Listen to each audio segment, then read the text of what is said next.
Yes, boy. All right, well, welcome back to Animal Training Development Center. And today we have with us Arlo. Arlo is finishing up our 10-day board and train program. And so he has actually been living with me for the last 8 days. And we're getting ready to finish up his training and thought we'd show you all the things that we've done. Arlo comes to us as a very young dog. He's only about 7 months old. He is a golden doodle, and he has a high supportive dogality type. High supportive dogality types are those that are best suited for jobs like therapy dog work and service dog work. They're highly sensitive and very easy to connect with. They have super training aptitude because they are truly eager to please, and this makes for a dog that's always an enjoyable experience to train.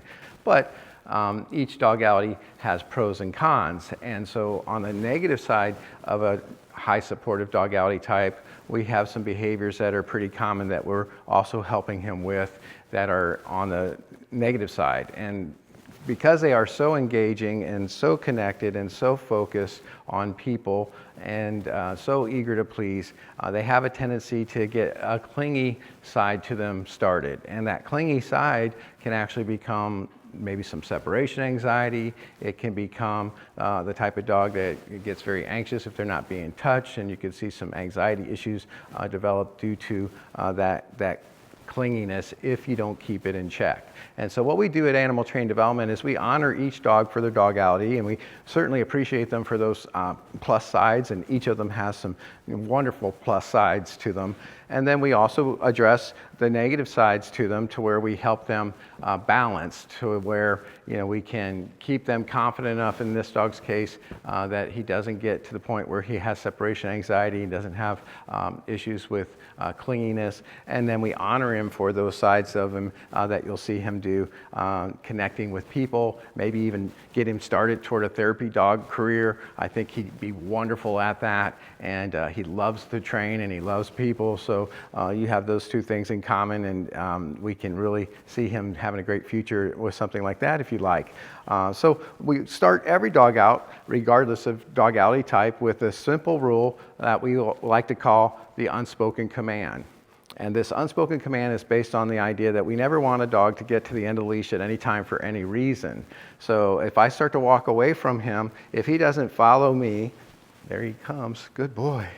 If he hadn't have followed me, I would have given a proactive tug as I continued to walk away. So I wouldn't have even broken step. I would have just started to walk away, and if he got near the end, my job would be to make sure he understands his job, which is to keep the slack in the leash at all times. So you can see that he's doing really well, just noticing as I walk away, he walks with me, and as I go back this direction, he goes back with me, and when I stop, he can do whatever he wants. There's only one rule to this: he just can't get to the end of the leash at any time for any reason. So he can walk in front of me, he can sniff the ground, he can be on the right, he could be on the left, he can do pretty much anything he wants so long as the leash doesn't get tight. Now I can decide how much leash I let him have. I can drop some slack out of my hand like that, and now he's got 6 feet of leash. And if I stop and he wants to wander out a little further like he did, that's all fine. He couldn't have done that when I had this much leash offered to him. So in this case, he's only got about 2.5 feet. And this means that he has to stay a little bit more focused and a little less relaxed because he just doesn't have as much room to play with. So you can see he's doing a really good job at that unspoken command. In fact, being a supportive dog, to him, this is probably great fun, almost like holding hands type of thing. So this is going to be one that you want to keep building on. And when I say building, we want to make sure that dogs can keep doing this sort of thing even as distractions begin to enter in. So we say distractions are to dog training as weights are to weightlifting. And the more weight you can lift, the stronger you are. And the more distraction a dog can work through, the better trained they are. So all this takes, workouts and practice and all that kind of stuff. And he's doing great, but after just 10 days of training, he's going to continue to need to work out with you to continue to be the best he can be. So what I'm bringing out here is just a simple tennis ball, and we love to play ball and stuff like that. But if I toss this, he shouldn't get to the end of the leash, even though this goes in front of him. Right there, he started to, and right before he did, All I did was proactively tug back, and you can see that just stopped him cold right there. Very good. Now I'm going to do this again. I've got another ball. We're just going to toss this. Good. That time he didn't try to get to the end of the leash. And as I begin to walk around the room, I want to make sure that he doesn't continue to try to pull me toward these balls. So as I walk around, he should keep some slack in the leash at all times. Very good. Right there, I caught him just lagging behind a little bit. He lingered and looked at that ball a little too long, and this is what I'm talking about as far as helping him understand the rule to this. And it's never get to the end of the leash at any time for any reason. Good. And you can give him a little praise now and then if he isn't getting to the end, but I generally don't say much of anything. I just want this to be an unspoken command so I don't have to remember to say it, and I don't want to get worried about getting knocked down in the snow. I just want a dog not to get to the end of the leash. So that's the way we do that. Next thing we taught him is the simple command sit. Arlo, sit. Good. And he knew that when he started, but we've been building on it since he's been here. And so what we're doing is just like if you're really good at doing curls, for example, lifting, you might be able to do a little bit more weight than the average person with curls, but maybe you have a little bit of trouble with the bench press. And the same thing with the dog that's training. Maybe they're really good at the sit, but maybe they struggle with something else. And sometimes, you got a good balance of all the different commands. Here, I'm bringing out some treats, and this is the way we like to use treats here. This is adult style training, so instead of just giving a treat for sitting, no, sit. I'm actually going to make him hold the sit as I drop this. Good boy. Good. I'm purposely making sounds in my pocket, make sure he hears that. Good boy. And okay, Arlo, good. You can have it now. So he held until I gave him the release word. So the way we train is when we give the command to sit or down or whatever, we don't generally say stay after that. When I say sit, they're supposed to keep sitting till I tell them they can stop sitting, which is by saying the release word. In his case, the release word is okay. So we've done that from the sit position. And then we're also building on other types of distractions. For example, Arlo, sit. Good boy. Maybe I'm just going to walk some circles around him. Good. No, sit. He did break right there. No, sit. And I'm kind of glad I can show you that technique for the sit correction is just to tug up and slightly behind his head to get him into that sit position until I give that release word. Okay, good boy. Arlo, sit. Good.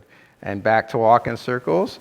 Walk circles around in both directions. And this one's actually a little harder for a supportive dog than the treats because he can't see you as you get behind him, and he wants to be able to keep an eye on you every minute. No, sit.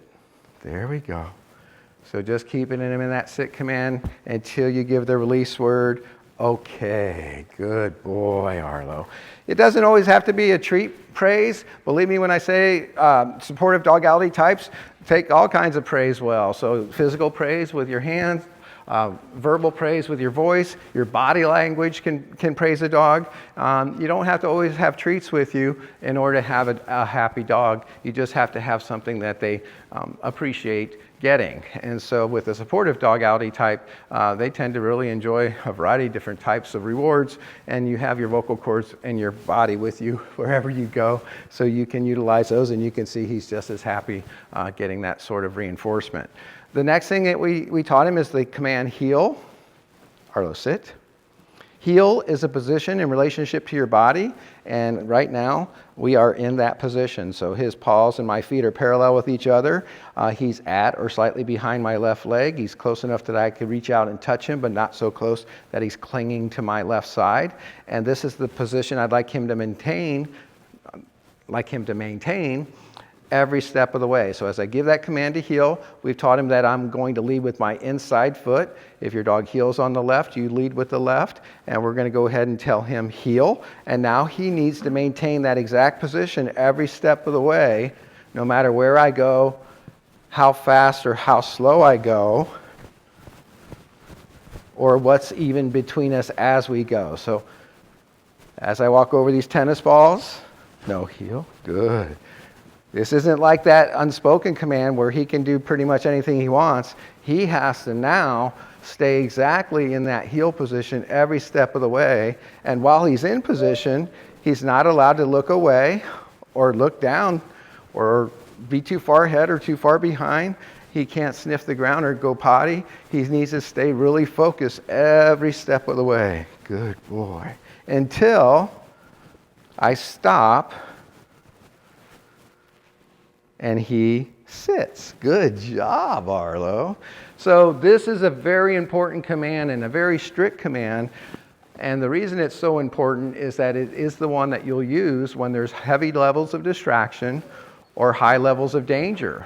So if you think about crossing busy roads, if you think about like icy sidewalk like I got now, if I got to take him out to even potty, we're doing that heel command until we get to where I can have good footing, and then I'll tell him to go ahead and go out there. So the heel command is really good to have in your toolkit, and it's really important to teach a dog and take the time to do it well.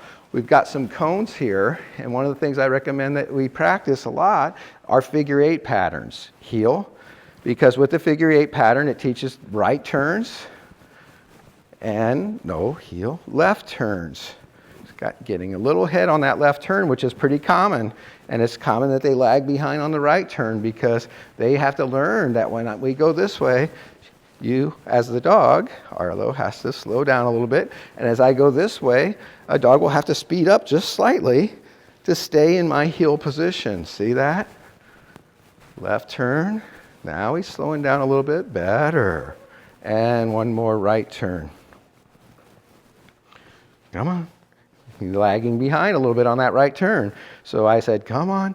And that always perks the dog up and gets them moving forward a little faster and helping him learn left turns, right turns, left turn, right turns. Figure 8s are great for that. You don't have to have cones. You could have 2 chairs. You could have 2 books. It could be 2 rocks in your driveway if you wanted to train to that. Just 2 points of reference to practice some figure 8s. And then put some distractions in the figure 8. Like I can toss out some treats here. Right there in the floor, heel, and now we're going to do our heel, figure 8s with that on the floor now, heel, and you can see like putting weight on the bar for a weightlifter, heel. We're now working out with a little bit of heavier distraction level, heel, and teaching him that in the heel command, even if you're walking right over the top of those treats, there you go. Good. That's a good boy. You can't have them.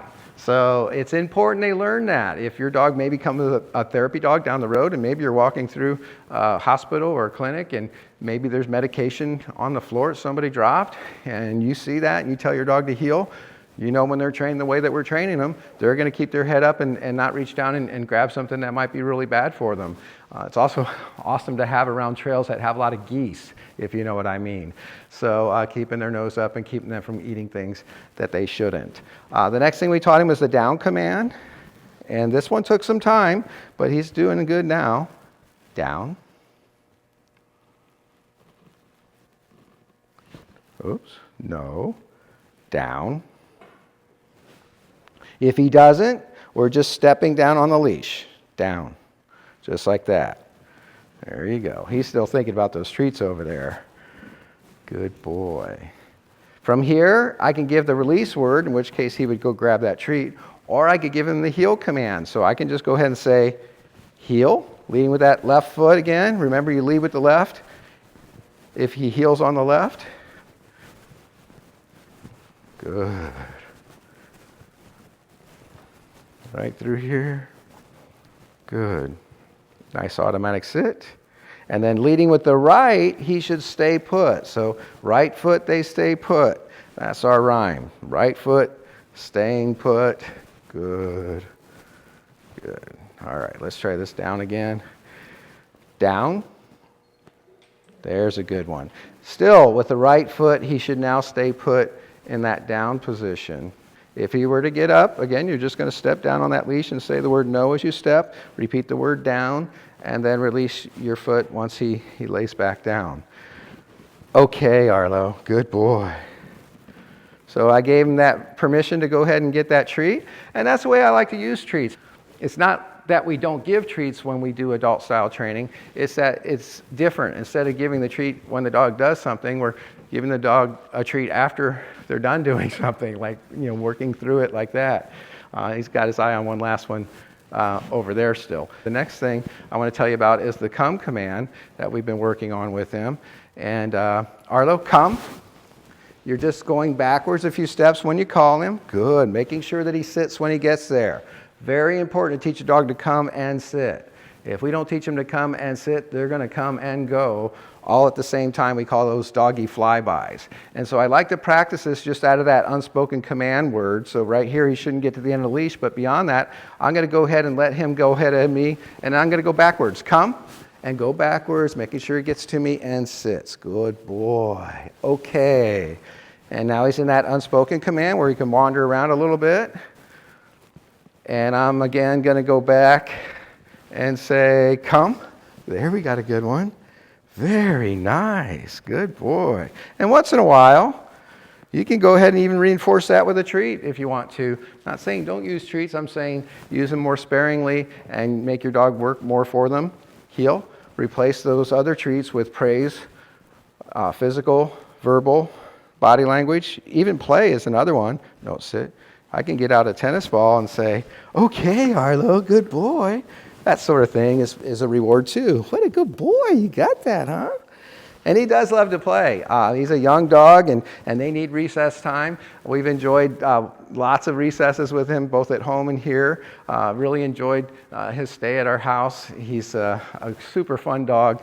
He's a super trainable guy, and he's got a heart as golden as he is. So we just have been blessed to enjoy working with him. And we just want to thank you for your trust and confidence in us. And what you'll do now is get a chance to practice these things off the video for a little bit of time, maybe a few days over a weekend or something like that. And then what I'd like to do is include it in your package, have you call us back to come on back with him again for one private session where we can spend about an hour showing you everything that we've done and putting the leash in your hands again, and now coaching you through some of this while we can kind of be there to help you with that. So he's been, like I said, a lot of fun, and it's been a great time training with him. Okay.